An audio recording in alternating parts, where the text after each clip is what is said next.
El mundo se diferencia entre las personas que dedican un poquito de tiempo a informarse sobre el dinero y esas personas que simplemente lo utilizan como una herramienta que, queramos o no, les empobrece si no saben utilizarla correctamente. Es el primer activo que es 100% limitado. Es una solución para no empobrecerte lentamente.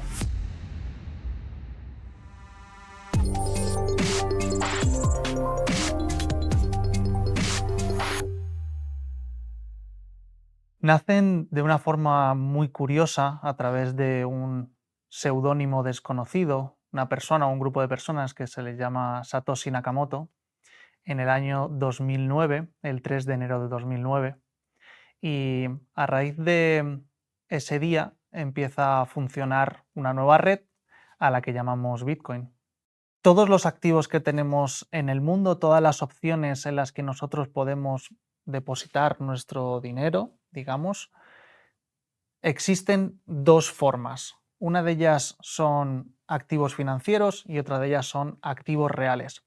Y hasta ahora nunca habíamos tenido un activo real digital, es decir, que no necesita una contraparte, es decir, no hay alguien detrás, como puede ser el oro, por ejemplo. Entendemos que no necesita de una empresa que le dé valor en sí mismo, ¿no? Esto es un activo real en sí mismo.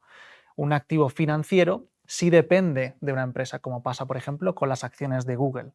Google necesita existir y crear negocio y crear valor para que esas acciones tengan ese valor que respalda la empresa. Pero por primera vez nunca habíamos tenido un activo que fuera digital y que al mismo tiempo fuera un activo real sin riesgo de contrapartida.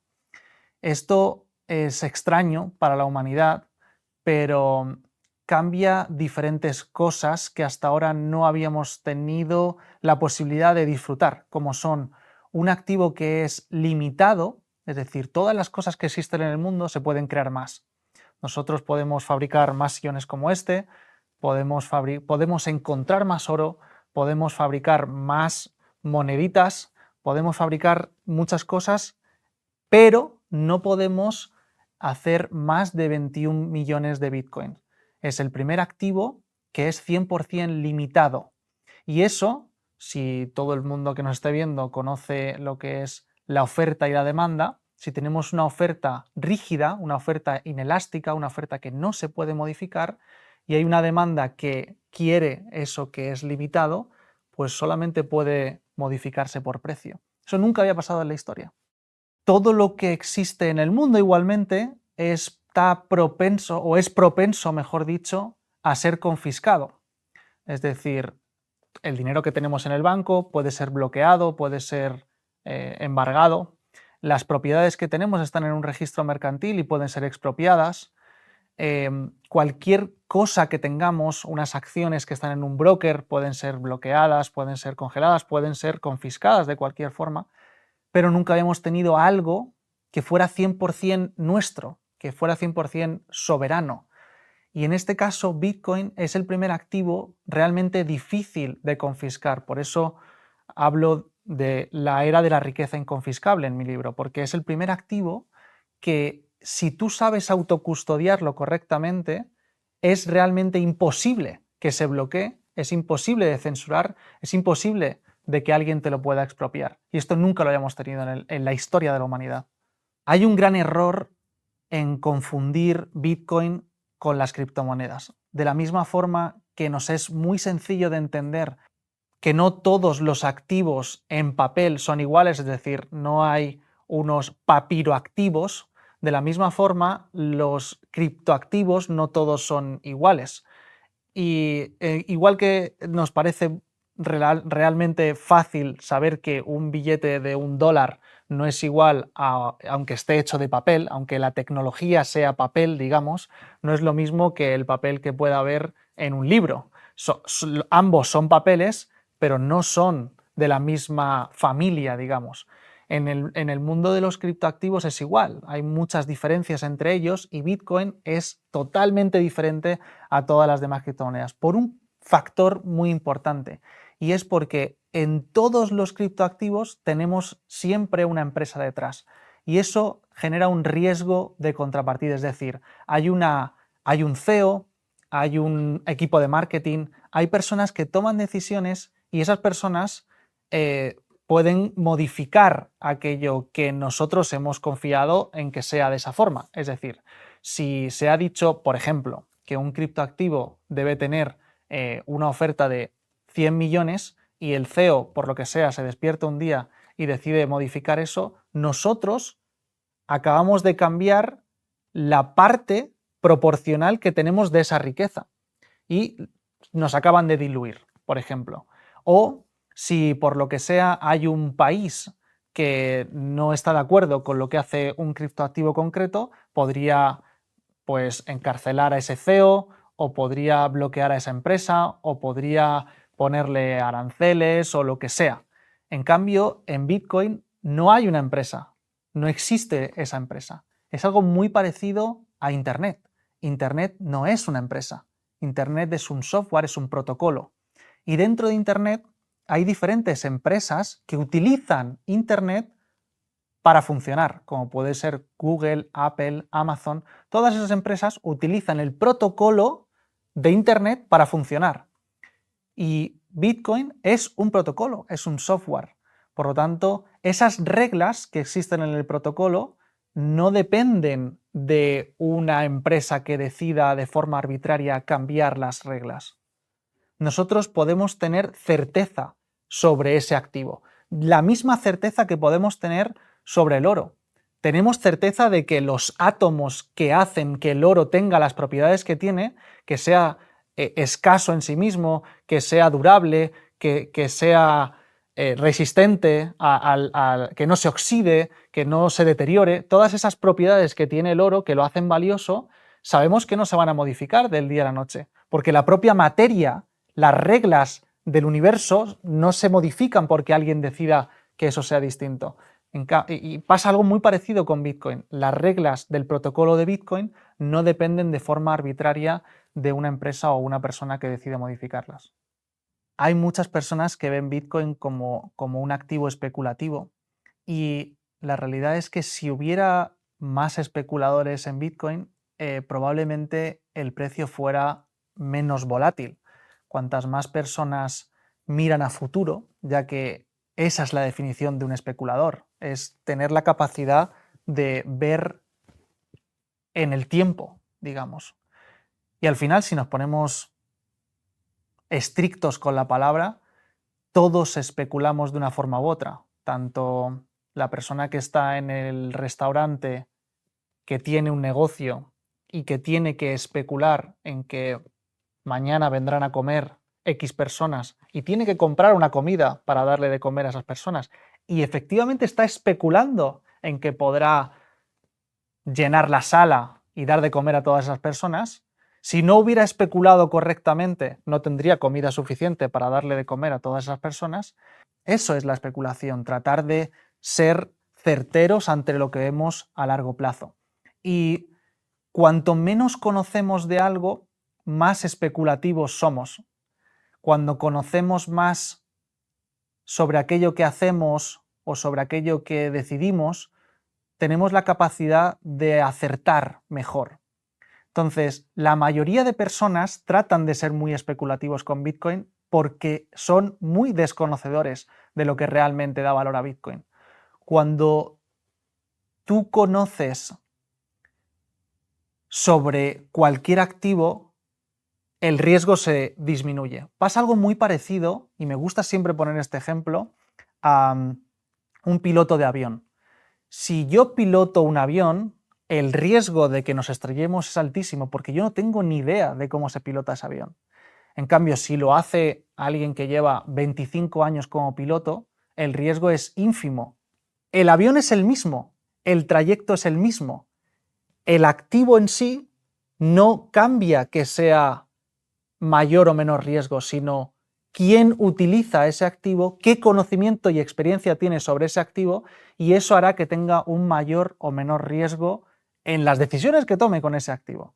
Entonces, el desconocimiento de Bitcoin hace que haya muchos especuladores sobre algo que desconocen, pero efectivamente cuando tú entiendes cuáles son las características de Bitcoin, es decir, por qué es un activo inconfiscable, por qué es un activo que tiene todas las propiedades que debería tener o gran parte de las propiedades que debería tener el dinero, como pueden ser la divisibilidad, la capacidad de trasladar valor en el espacio, es decir, que podemos transmitir ese valor de Japón a Francia sin ningún problema, de Estados Unidos a China en cuestión de minutos, y podemos también, y esto es incluso más importante aún, que no hemos podido hacer a lo largo de la historia con otro tipo de activos, y es una cuestión natural del ser humano, y es trasladar valor no solo en el espacio, como estábamos hablando, sino en el tiempo. Es decir, si nosotros queremos trasladar valor del año 2024 al año 2124, tenemos un problema, porque nuestro dinero se deprecia a ritmos increíbles con la inflación. Y dependiendo de en qué país estés, tienes este problema de una forma más grave o menos grave. Y por eso utilizamos la inversión como formas, como vehículos para poder trasladar el valor en el tiempo, para poder tener esa capacidad de compra de esas cosas que se van encareciendo por la inflación, y lo que hacemos es resguardar nuestra riqueza en activos que nos permitan trasladar el valor en el tiempo. Y Bitcoin es el mejor vehículo para trasladar valor en largos periodos de tiempo. Solemos pensar que lo que vivimos permanecerá para siempre, pero esto no ha pasado nunca a lo largo de la historia de la humanidad. El cambio es la única constante que tenemos. Lo único constante es el cambio. Entonces, esta divisa y esta forma de funcionar, este sistema económico que tenemos, en realidad es un experimento. Y todo el dinero que nosotros utilizamos a día de hoy, hace 200 años no estaba, y hace 400 era otro, y hace 5000 ni siquiera el oro era lo que es ahora. Así que es inevitable que cambie, y cada vez con mayor velocidad. Entonces, es ingenuo pensar que todo va a seguir como hasta ahora. También considero que no va a cambiar como mucha gente cree que va a cambiar, en el sentido de que no tiene por qué Bitcoin sustituir a la divisa tradicional o a la moneda de cambio habitual. Más que nada porque es un error también creer que Bitcoin es una moneda. Y el error también está en el propio nombre. A lo mejor no ha sido tan acertado llamarle coin, pero en realidad Bitcoin es un activo, es un commodity, es como una materia prima. Por eso se parece mucho más al oro, porque no está pensado tanto como medio de cambio, aunque puede utilizarse como tal, pero es un uso residual, y sí tiene más sentido como refugio o depósito de valor a largo plazo. Entonces, nosotros podemos funcionar igualmente con el euro, el dólar, y que Bitcoin no entre en juego en nuestro día a día para comprar y demás. De hecho, en muchos países, como por ejemplo en Argentina, se utiliza el dólar para ahorrar y se utiliza el peso para comprar. Tú no vas a los comercios y pagas en dólares habitualmente, y no por eso se ha sustituido una divisa por otra. Es decir, el medio de cambio es indiferente o puede ser diferente a la unidad de cuenta, que es como nosotros medimos las cosas, o en la forma en la que nosotros ahorramos. Y Bitcoin es mucho mejor para ahorrar a largo plazo que para gastar en el día a día. De hecho, no tiene mucho sentido gastar algo que se va a apreciar en el tiempo. Es mucho mejor gastar aquello que se deprecia en el tiempo. El euro, el dólar y todas las divisas habituales tienen una inflación, y eso quiere decir que se deprecian conforme pasa el tiempo. Con los mismos dólares y los mismos euros podemos comprar menos cosas a lo largo de los años. Entonces es mejor deshacerse de forma rápida de ese dinero que va a perder el valor y resguardar aquello que se va a apreciar en el tiempo. Lo más importante es que se pregunte para qué lo hace. La gran mayoría cree que es para enriquecerse de forma rápida, y si es para eso es mejor que no lo haga, porque Bitcoin no es una solución para ser millonario en 2 días, es una solución para no empobrecerte lentamente. Entonces, lo primero que le diría a una persona que está pensando en o está valorando si meterse en este mundo, si invertir, digamos, o ahorrar, o como quiera llamarle, es que investigue, que aprenda, que conozca mínimamente lo que está haciendo, de la misma forma que si se va a adentrar en el mundo de la bolsa y no sabe qué acción comprar o cómo hacerlo, debería aprender a hacerlo. Y de la misma forma en la que si se va a dedicar a cualquier cosa o para, no sé, el ejemplo tonto de conducir un coche, oye, pues no tiene sentido que no sepas cómo cambiar las marchas y cómo interpretar las señales como mínimo. Entonces, ese es el primer consejo que le daría, que aprenda y que se informe. Más que específicamente en el mundo de las criptomonedas, que hay mucho ruido, hay demasiado ruido para mi gusto. De hecho, podrías prácticamente no estar, de hecho yo no lo estoy habitualmente informado en este ruido, porque hay muchísima estafa, es la realidad, hay muchísimo intento de estafa, hay muchísimo intento de engaño en ese ruido que hay en las redes sociales, en internet. A mí me gusta informarme más sobre el pasado. El pasado nos cuenta muchísima información de lo que será el futuro y podemos entender por qué tenemos lo que tenemos ahora, más que creer que tenemos una bola de cristal y podemos ver el futuro. Es mucho más valioso encontrar patrones en el pasado para entender el presente y lo que vendrá en el futuro. Si hay alguien que realmente está interesado en todo el mundo de Bitcoin, las criptomonedas, etc., debe tener muy claro que, por supuesto, formarse es importante, pero es incluso más importante con quién te formas o en quién confías para escuchar esa información y esa formación que vas a recibir.